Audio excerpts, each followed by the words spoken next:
Crypt. On one bright summer afternoon, 3 cousins, Dan, Randy, and Josh, decided to explore the woods near their uncle's house.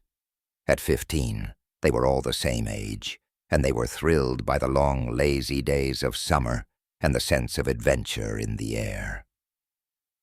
The warm sun filtered through the leafy canopy, casting dappled light on the forest floor as they trekked deeper into the woods, laughing and daring each other to race between the trees.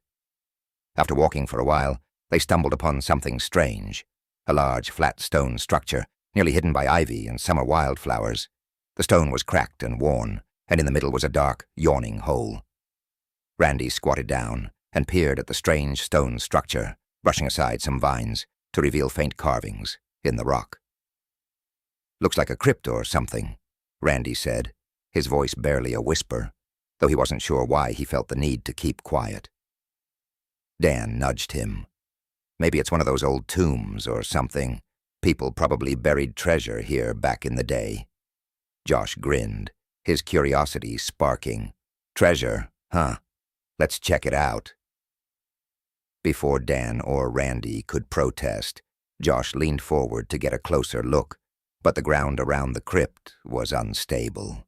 In an instant, he lost his balance and fell straight into the hole. His yelp echoed as he vanished from sight, leaving Dan and Randy staring in shock. "Josh!" they shouted, scrambling to the edge of the crypt.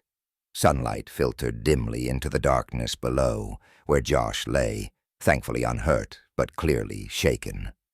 "You okay?" Dan called, trying to keep his voice steady. Josh nodded, but his voice was quiet as he replied, "Yeah, but it's so creepy down here. I think there's stuff on the walls, like symbols or something, and bones, guys, actual bones." Hearing that, Randy reached down immediately. "Let's get you out of there, man. Grab my hand."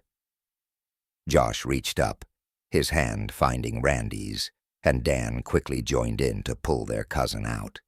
Together they hoisted him back onto solid ground, their faces a mix of relief and horror. They backed away from the crypt, still buzzing with adrenaline. None of them dared look back as they hurried away, feeling like the shadows of the crypt were following them out of the woods. By the time they reached the house, they were laughing nervously, making light of the experience, but none of them could shake the memory of that dark, creepy crypt hiding in the sunlit woods. To this day, they never did go back to that crypt. They just left it as one of those summer memories, and they never talked about it again.